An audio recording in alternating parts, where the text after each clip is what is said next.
Assalamualaikum warahmatullahi wabarakatuh. Berjumpa lagi dengan saya di channel Bropo Jaya Mandiri, dan pada kesempatan kali ini saya akan membahas sebuah trouble motor yang dimana trouble ini terjadi pada sebuah motor NMAX lama ya, atau NMAX yang mempunyai kode 2DP.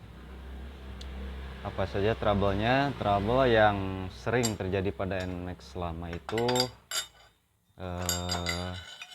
mungkin yang udah punya motor NMAX lama atau NMAX generasi awal dan kedua khususnya, dan tidak terkecuali juga dengan NMAX yang generasi sekarang ya, penyakitnya hampir sama, trouble masalahnya hampir sama semua, dan rata-rata penyakitnya seperti geredek di tarikan awal, terus ngerek di tarikan tengah dari mulai 50 sampai 70%, atau juga slip di bagian awal ketika kita mau ngegas ya,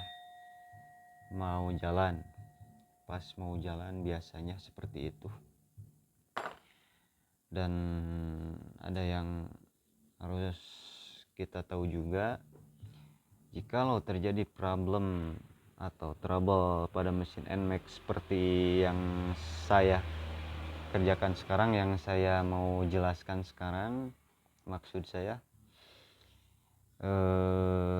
trouble-nya di CVT terasa slip atau enggak responsif ya, atau juga bisa dikatakan kurang responsif. Nah, biasanya ini terjadi di matic Yamaha ya, seperti Mio M3 atau Mio Z, X-Red 125 LED, dan Aerox, terus NMAX. Kalau Aerox sih jarang, tapi ada juga, dikarenakan sistem CVT-nya rata-rata sama seperti yang sekarang saya bahas, yaitu di motor Matic NMAX 155cc ya. Nah, jikalau terjadi slip ini teman-teman harus kalian pahami dulu. Nah, harus kalian bisa merasakan dulu, jikalau slip di tarikan awal itu biasanya terjadi masalah pada kampas ganda atau kampas kopling, atau juga kampas otomatis ganda. Nah, ini penyebab slip di tarikan awal. Loh, kok gimana bisa slip? Mungkin ada yang bertanya juga, dan perlu kalian tahu ini kalau misalkan udah lama gak dibersihkan, biasanya terjadi masalah seperti itu ya. Lihat dulu kampas yang seperti saya pegang ini di bagian CVT di dalamnya ya, atau di bagian sini nih, ini mangkuknya, ini kampas gandanya. Nah, ini yang mengakibatkan slip di tarikan awal. Nah, mungkin ada juga yang menyarankan bengkel-bengkel, semua bengkel kan nggak sama ya saran, dan mungkin juga pengalamannya ya, nggak semua rata seperti saya. Mungkin bila ada kekurangan ya mohon dimaafkan ya. Nah, tapi sudah saya sering nemuin semenjak saya tahu NMAX 155cc, ini banyak trouble-nya rata-rata di bagian CVT, slip dikarenakan udah lama gak servis. Nah biasanya di sini kotor ya guys. Dan jangan sampai kalian terkecoh oleh mekanik nakal. Nggak semua mekanik nakal, cuman takutnya adalah dikarenakan saya juga pernah pengalaman menjadi korbannya ya. Sebelum saya terjun ke dunia bengkel, saya menjadi korban mekanik nakal ya. Nah, korban mekanik nakal itu biasanya minta ganti, tapi nggak diganti, yang barunya diambil sama dia, dan terus yang bekasnya ditempelin. Waktu itu saya juga pernah ngalamin. Nah, kalau misalkan si mekaniknya mau minta asal ganti, kasih tunjuk dulu, minta dulu sama kalian kalian minta dulu buktinya, bukti kerusakannya. Jangan asal ganti aja ya. Nah ya, ini masalah di tarikan awal biasanya terjadi di sini. Biasanya terjadi slip atau enggak responsif, kurang responsif. Nah, dan saya sarankan kalau misalkan motor Anda mempunyai cc yang bawaan pabrik atau normal standaran, usahakan ini jangan sampai ada yang diganti seperti per sentrinya ya, yang 3 ini. Terus per yang ininya nih, ini dia udah ganti sama yang pemilik motornya ya. Ini udah dia ganti, seharusnya nggak usah diganti juga nggak apa-apa. Dan jangan juga diakal-akalin diganjal oleh pelor ya. Sebenarnya nggak apa-apa diganti juga, cuman jikalau mau senyaman sesuai standaran, saya sarankan nggak usah diganti pakai part-part yang aneh-aneh, diakal-akalin yang aneh-aneh, atau diganti sama yang racing, apalagi nggak tahu takarannya ya. Ini bisa berakibat terus menerus jajan, sedikit-dikit motor kalian minta jajan. Nah itu yang saya takutkan. Nah, ingat ya, jangan sampai kalian kecolongan, terkecoh sama mekanik nakal yang nggak jujur. Biasanya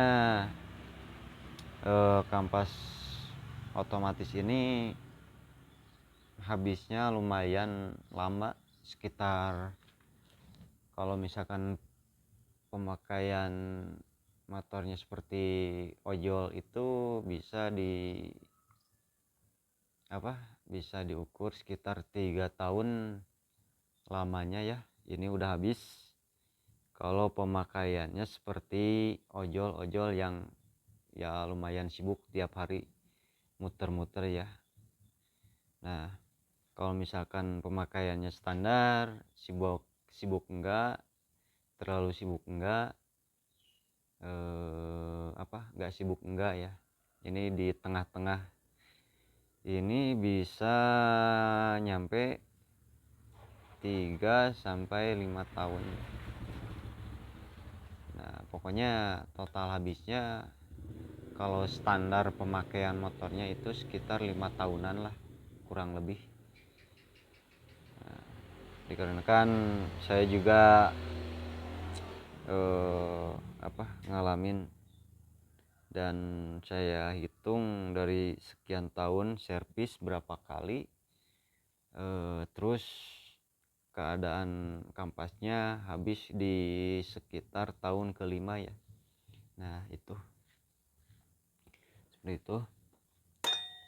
Nah, dan lalu jika kalian ingin mengganti pernya seperti ini racing, diusahain si puli rumah roller sama lawannya itu kalian harus rubah juga loh. Kenapa? Dikarenakan ini harus seimbang. Nah gitu kan, ini kan bawaannya misal puli ini mempunyai derajat 13,0 derajat. Nah kalian harus rubah ini sesuai takaran siper otomatisnya ini, siper CVT ini.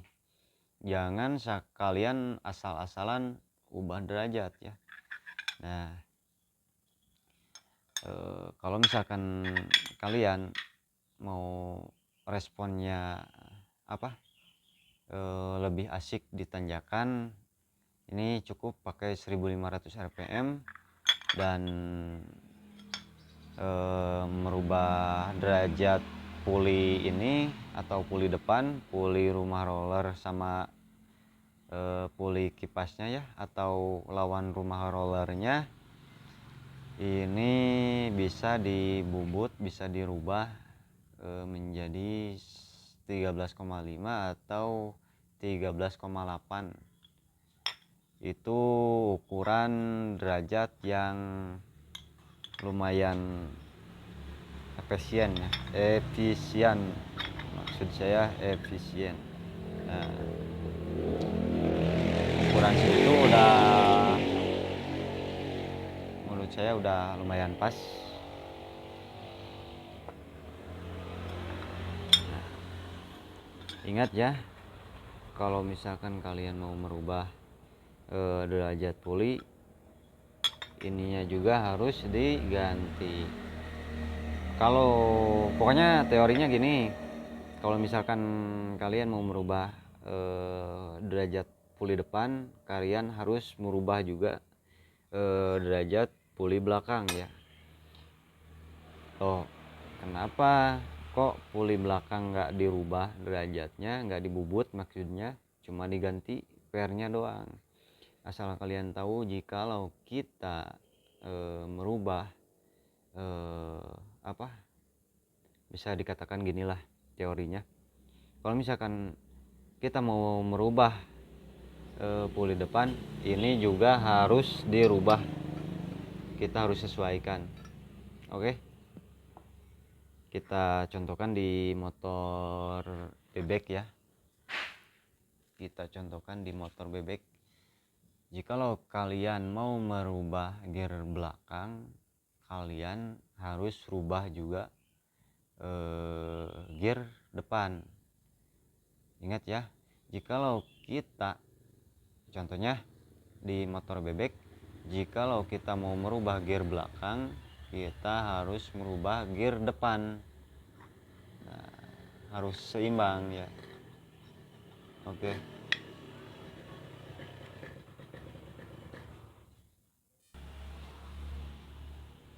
Nah, udah jelas ya. Jikalau penerangannya kurang jelas, coba kalian komen di bawah video ini di kolom komentar agar semuanya bisa lebih jelas ya. Oke. Nah, oke, kita lanjut pembahasan ke bagian roller. Jikalau kalian roller mempunyai roller standar, nah ininya racing atau 1500 rpm gak apa-apa, bisa juga. Cuman seperti yang saya bilang tadi, ininya harus ikut dirubah, dikarenakan harus ada penyeimbangan di setiap komponen yang mau kita rubah.